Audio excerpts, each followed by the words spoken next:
Hello,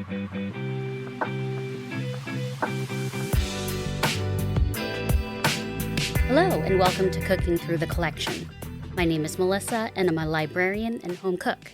I do a lot of research when wanting to expand my repertoire of cooking, and so I've challenged myself to walk through the stacks of my library's cookbook collection and grab things I've never tried before. So let's see what I've selected this week.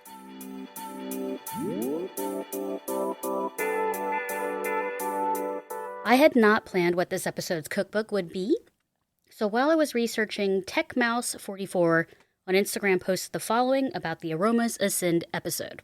Just listen to the episode, and I appreciate hearing someone else have the same response to trying a new cuisine for the first time. Thank you so much. As for the bay leaves, I think the flavor they add is almost a savory citrus brightness. That sounds about right.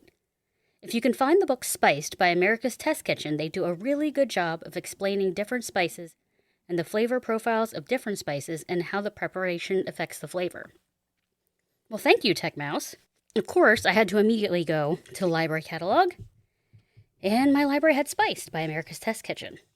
America's Test Kitchen is really an amazing publisher, website company, and media mogul that really has been testing the recipes for decades. They are extremely in-depth with their research. Sometimes you might not be in the mood for an all-day recipe, but they've really delved down about every ingredient, best techniques, and so I knew it was going to be a good book walking in. So the full title is Spiced, Unlock the Power of Spices to Transform Your Cooking by America's Test Kitchen. And because they mentioned bay leaves, TechMouse, I have to go. So bay leaves, about page 11. Bay leaves are unique. Most recipes add bay leaves to the pot early on and leave them in for the duration of cooking so they infuse dishes with their flavor. There are two types: common Turkish bay leaves that come from bay or laurel trees, and more aromatic California bay leaves that come from a shrubby evergreen. California bay leaves have a potent eucalyptus-like flavor, whereas Turkish bay leaves have a tea-like profile. So I think mine may be more of the California type. Also were really big leaves. It doesn't say on the package, so unfortunately I can't answer that. So when I was looking at the index, one of the recipes that came up was chipotle ketchup on page 216. So let's get in the kitchen and start cooking.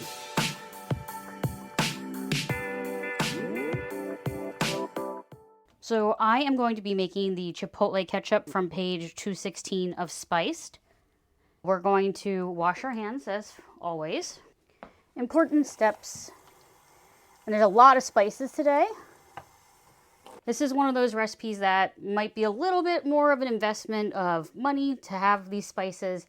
If you're one of those lucky people that lives near somewhere where you can get small amounts of things in a spice shop, you'll be all set. Luckily, I already had all of these things, so that worked out in my advantage.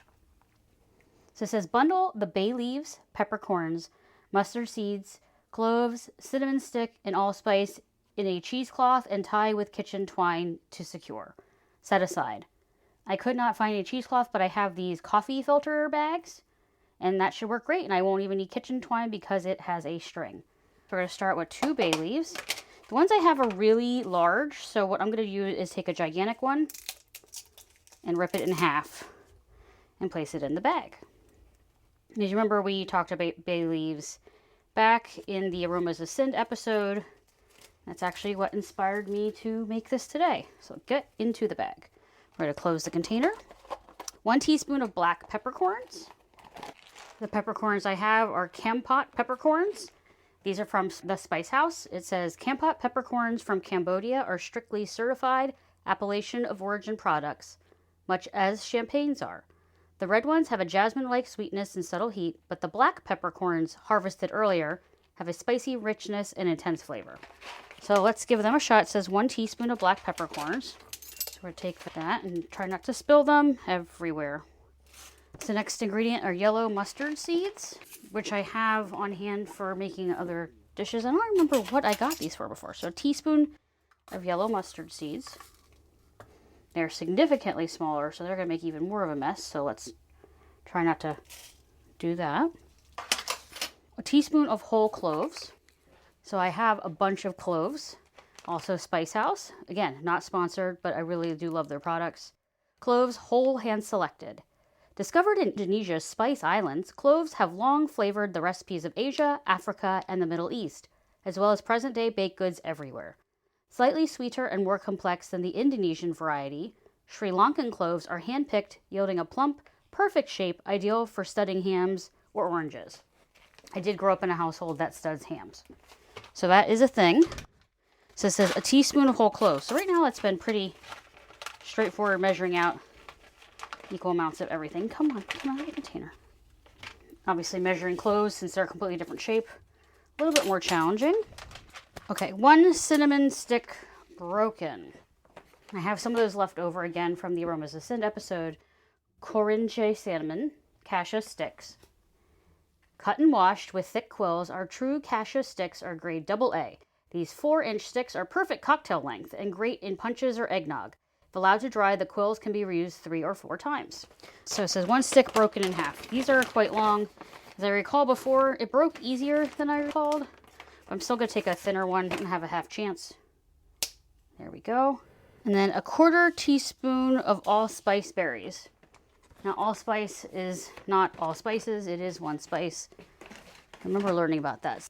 Allspice berries. Jamaicans take great pride in their world-famous allspice, harvested from 40-foot pimenta trees.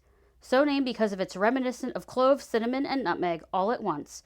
Allspice lends a rich, warm flavor to barbecue sauces, jerk seasoning, gingerbread, and apple pie. Ooh. Gingerbread and apple pie sounds good. So a 1/4 teaspoon of allspice berries, so significantly less. These are bigger than peppercorns, so that's interesting. Pour them into the bag.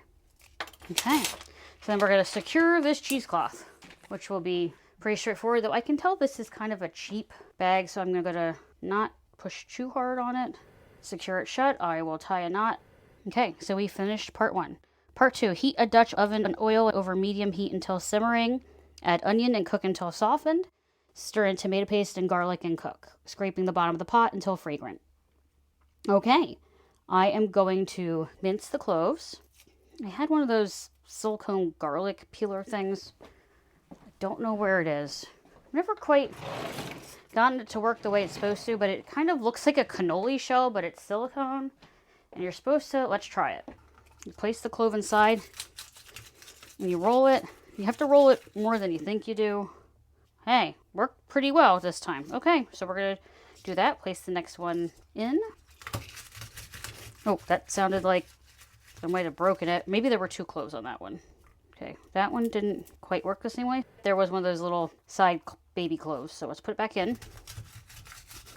Roll it. I think that's supposed to use basically the tension between the silicone and the papery covering. So that's the second one. It's working. So I have that little half clove. I'll use that as well. But peeling garlic is definitely not one of those fun things, especially if you have to do large amounts of it. Okay, we have peeled the garlic cloves. So it said 1 onion chopped. I have these gigantic white onions, as I've mentioned before.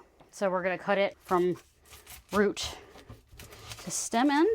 Well, yeah, stem end. And we're going to do a quick peel. Does anyone else sometimes have pieces of the skin just not want to let go and then you have to take off too much of the onion?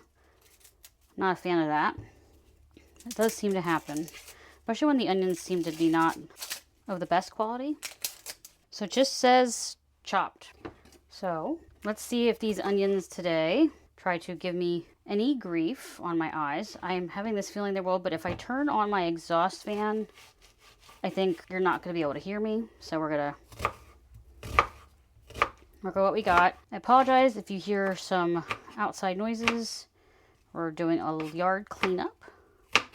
I didn't think about that when I was recording today. Okay, I am now feeling it in my eyes, but we're going to keep going because it's not to the point where I can't see. Do goggles really work? I've never tried the goggle trick. You can tag me on social media. My accounts are in the show notes. White onions are so large, so it's taking up most of my little cutting board, which I'm going to need again. So I'm going to be aware of that.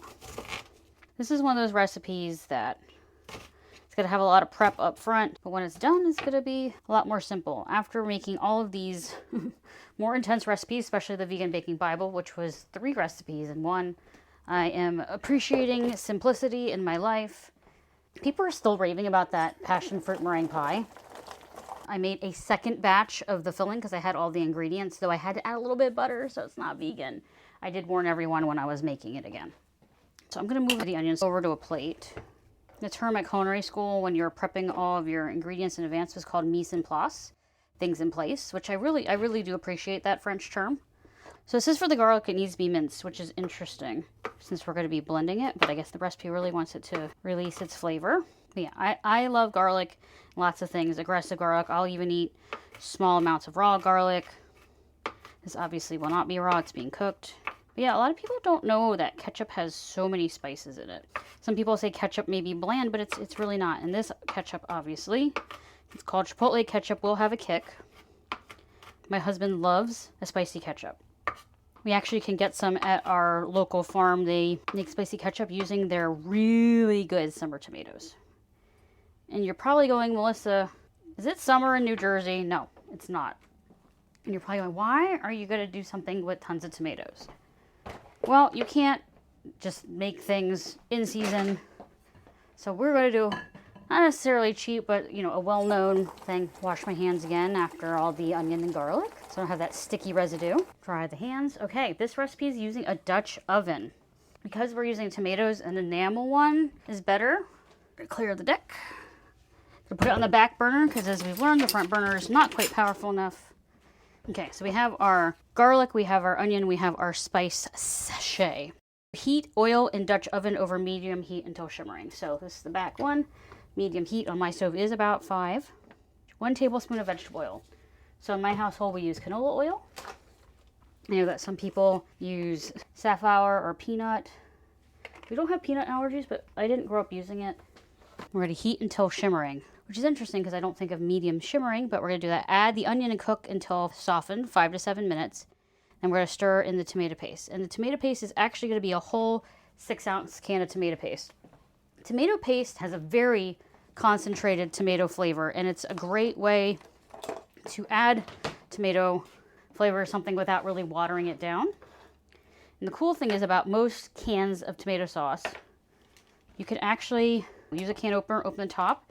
You can, depending on the type of can, if the lip on the bottom is the same on the top and doesn't have those rounded edges, you can actually open both sides, take the lid off one end, and actually push it through like the tube, and then you don't have to worry about scooping it all out. That has been a very helpful trick. I probably learned that on Food Network. So we're just waiting for the oil. I'm going to want a wooden spoon. Got some very nice wooden spoons for Christmas from my spouse. Husband knows his wife. So we're gonna wait for the oil to heat up.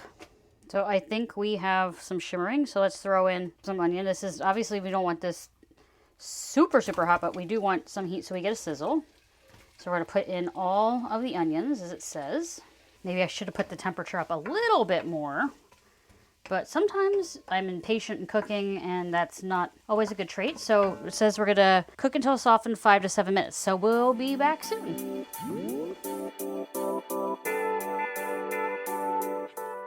It was really interesting to see in this recipe how many spices go into ketchup. One of my favorite spices actually in baking and is important in this recipe are cloves. So I wanted to read the section on that on page 12. Pungent, peppery cloves are the dried, unopened buds of an Indonesian tree. They resemble nails. In fact, the word clove comes from the Latin word for nail, clavus. Ground cloves are quite pungent, potent, and peppery. Say that 3 times fast. So we more frequently call for whole cloves for grinding into blends of other spices or infusing broths and condiments. However, jars of the assertive ground spice make a statement in baked goods like spicy molasses spice cookies. I can tell you that in my family, they were definitely a major ingredient in baked ham. My father would stud it with cloves, put powdered mustard all over the ham, and then, of course, pineapple slices and cherries. You know, this was the 80s. Let's be real. It had a look. It was probably a 70s recipe, but I came across it when I was a kid. And I can definitely tell that flavor. So, yeah, one of my favorite spices. And I'm back. And we've gotten these until they have softened. So then we're going to add the tomato paste and garlic. And as I had said before, if you cut both ends of the tomato paste can, the 6-ounce cans, I don't know if the bigger ones work, kind of take that first lid off and push on the bottom and push it through the can, and actually just kind of comes out. I'm trying to figure out what to describe it. I'm old, so I would say maybe like the frozen juice concentrate, where it just keeps the shape of the can. It works really well. And then it says also to add the garlic. So I'm going to add the garlic. It says stir in the tomato paste and garlic and cook, scraping the bottom of the pot until fragrant, around 1 minute. So we're going to break up the tomato paste, mix it into the onion. It's going to help it actually break down a little bit and kind of separate from itself. One of the things I've learned about, which I didn't know growing up and my mom did not do, I'm pretty sure, again, I learned from cooking shows, is browning tomato paste helps take out some of its acidity and adds another dimension of flavor, almost kind of a roast tomato kind of vibe. So this is definitely a step you do not want to skip. Make a difference. It's just an extra minute. You can actually kind of smell it get toasty.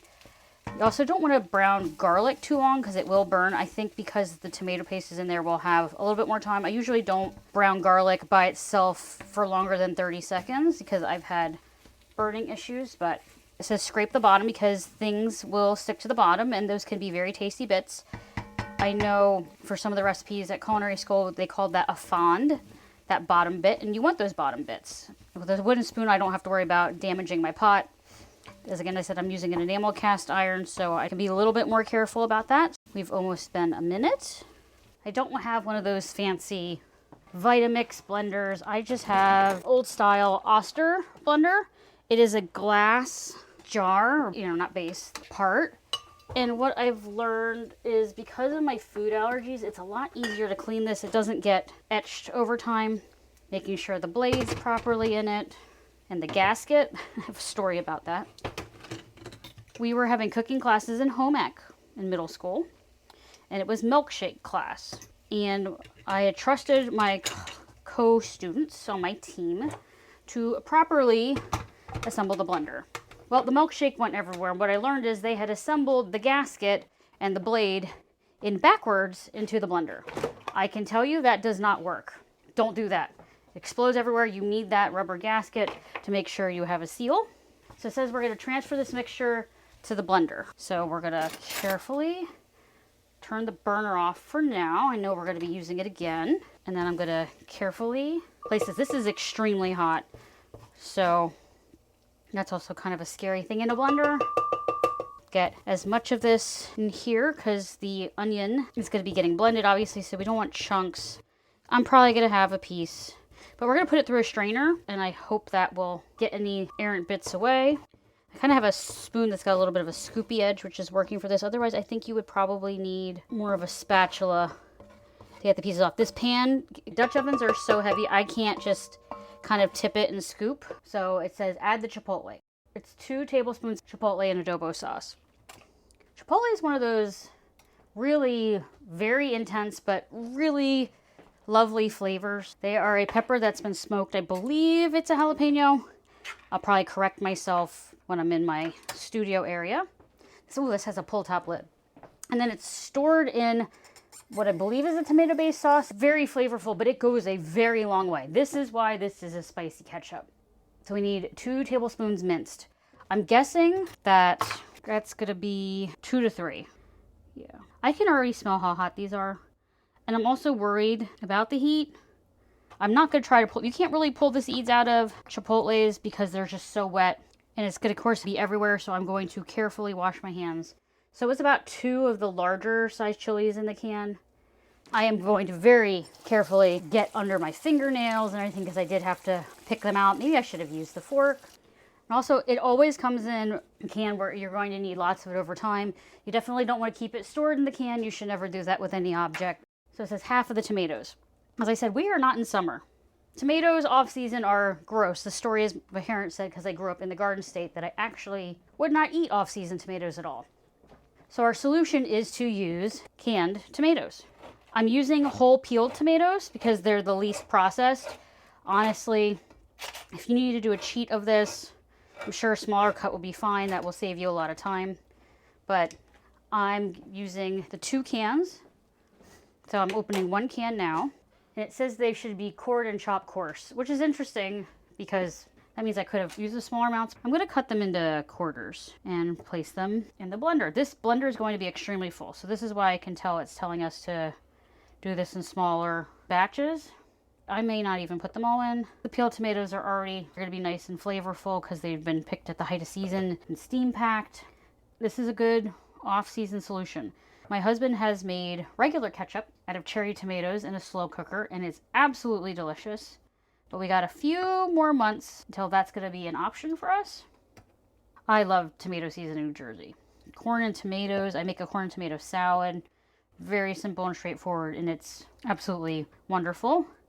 When I make tomato sauce, I also will use these whole peeled tomatoes because, again, they've been the least processed. I really love Tutti Rosso tomatoes in the purple can for that kind of thing, but I didn't want anything with spices, so I just got whole peeled tomatoes from a brand that we all know. I didn't get the store brand. I'm putting all the liquid into because obviously that's an important part as well.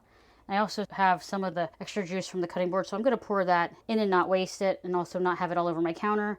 We're going to process into smooth about 30 seconds. Well, most of this is not thermally hot. I would consider this mostly hot.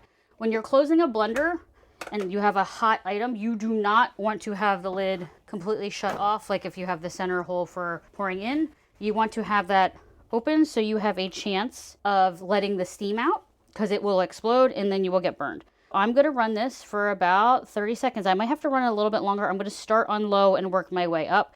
And for mine, it's not a dial, it's buttons. So here we go. Actually going to do some pulsing because the top part is not really blending. So revving my engine. So that's well blended. And I used a paper towel on top because I knew it was going to come out. Transfer to the bowl. So that's just half the tomatoes. I'm going to take my strainer. It's a fine mesh one.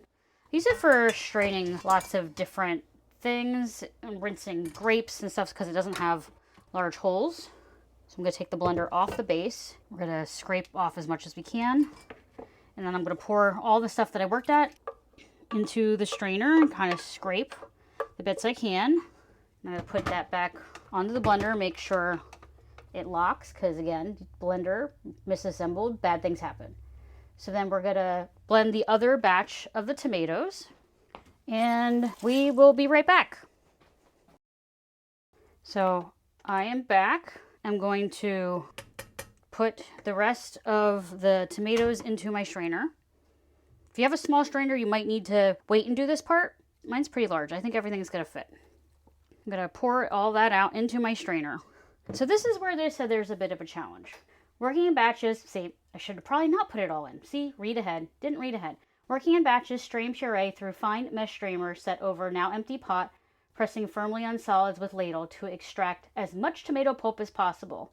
And then we're going to discard the solids. Because we're trying to get out all of the skin, because we want like a smooth ketchup. Chunky ketchup's not bad, but it's not what people expect. I'm actually not using a ladle. I'm using my big wooden spoon and I'm pressing the liquid through the strainer kind of around the sides.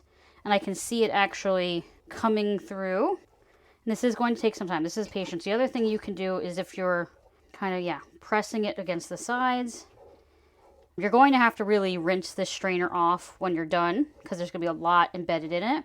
I would use the hose handle on your sink if you have it because you do not want this drying because it will not easily come out. Also, another tip, remember how I mentioned you don't want to leave the chipotles in the can in the fridge? If you're worried about staining your plasticware, you can actually spray it with some neutral oil, like a canola spray, and then put it in. That will help with the staining a little bit. You can also take the chipotles and you can either chop them up a little bit in halves or freeze them whole, and then you can just have them and then pull out what you need. I do that with tomato paste when I buy a container.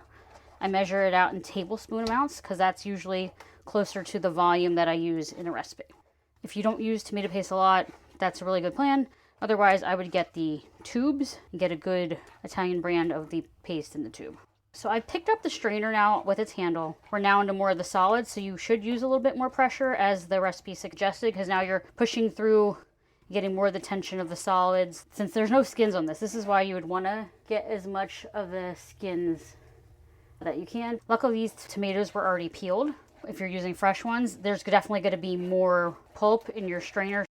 And what I do is I get a separate clean spatula or spoon and I scrape the outside of the strainer. So the stuff that's been pushed through, because sometimes you can't just get that off and it's still perfectly good stuff because it's gone through the strainer. And I scrape around the base to get that last bit because you are going to lose some volume. And then you take your strainer quickly over to your trash can to try not spill everywhere. When I was pouring the second batch of tomatoes into the blender, I did have a situation. And scrape out as much of the tomato solids that you can. So then we're going to follow the next step. Stir in vinegar, sugar, salt, and the spice sachet. So 3/4 cup of cider vinegar. Apple cider vinegar really does make a difference here. You don't want to use distilled, that's really strong. Pour in the apple cider vinegar. We always have containers of apple cider vinegar on hand because my husband uses it in his barbecue sauce. So we have the apple cider vinegar. 1/3 cup packed dark brown sugar. I always have dark brown sugar in the house. I know that some people will find that contentious. They think the light brown is better for taste. I grew up with dark brown. I prefer it.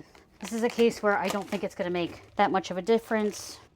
This is also a case when it says packed, you need to pack it because it is much more dense than regular sugar because it does have the moisture from the molasses. It does measure differently. So when it says packed, definitely press it in to your measuring vessel. So we're going to add the 1/3 cup of brown sugar packed. Then we're going to do salt, which is 1.5 teaspoons of salt, which is actually a 1/2 tablespoon, but we will measure out. As I've said in my household, here we use fine sea salt, but if it says kosher, you really need to follow that because the salts are different. But in this case, I think we're fine. So 1.5 teaspoons. So let's mix that in and then put the sachet in. The brown sugar may take a bit to put in, but you want to kind of break that up so it doesn't all clump in one side. I see that molasses color stirring in. Looks great.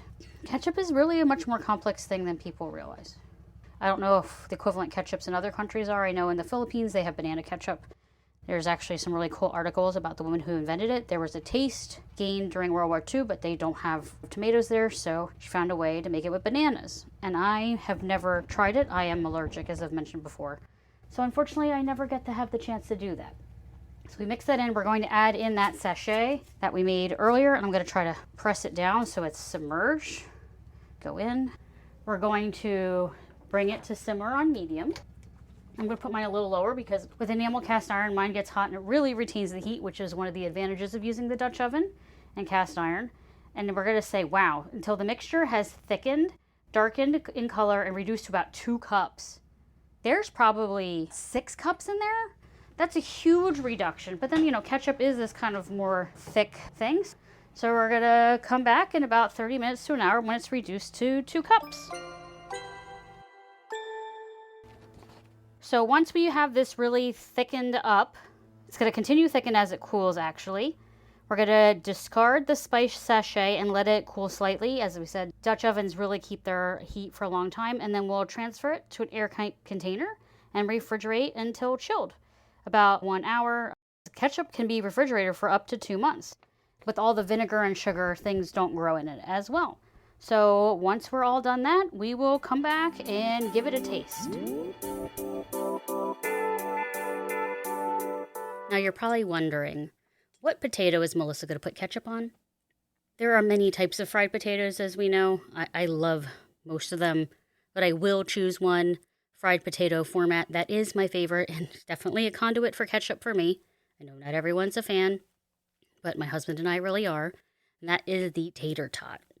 Whether it's the Burger King breakfast hash browns, which really are just tater tot coins, you can find them in the freezer section by other brands. They are just crispy, yet they have texture, kind of fluffy on the inside, and just hold together when you're dipping into ketchup, and yeah, glorious thing. So you know what's coming next.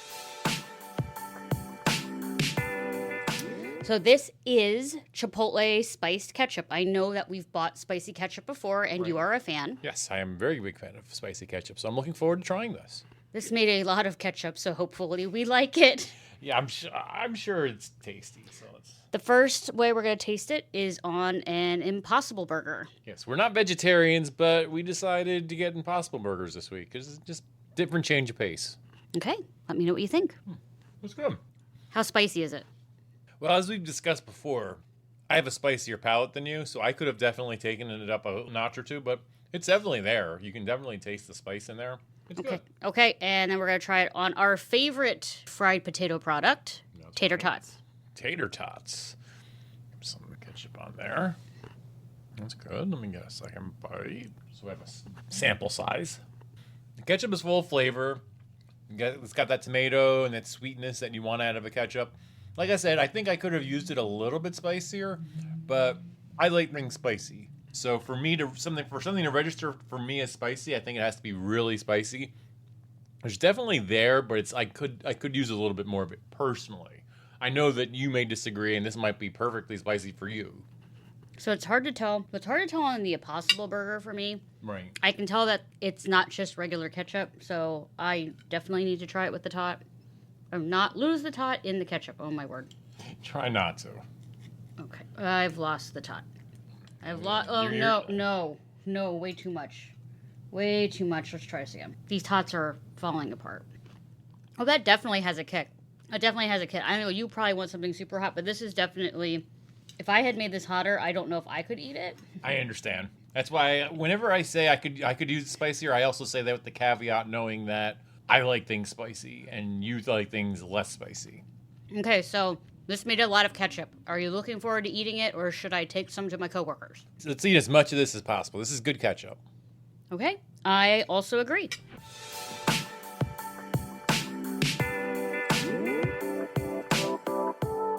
So here are my final thoughts on Spiced: Unlock the Power of Spices to Transform Your Cooking by America's Test Kitchen. Again, a beautiful cookbook, and actually this cookbook in my library was a book endowment. So they thought it was such a great cookbook that someone has it in their name, as in memory of. There are beautiful photos. Recipes are extremely detailed, but not so wordy that you're falling asleep. Straightforward, beautiful pictures. And it's really great to find ways to try spices that you may already have in your cabinet. Or if you're being adventuresome and you're walking through the grocery store, maybe there's something you want to try for the first time.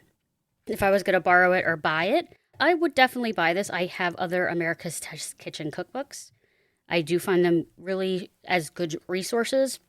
I also like that this one has recipes from around the world, so they use the spices in different ways.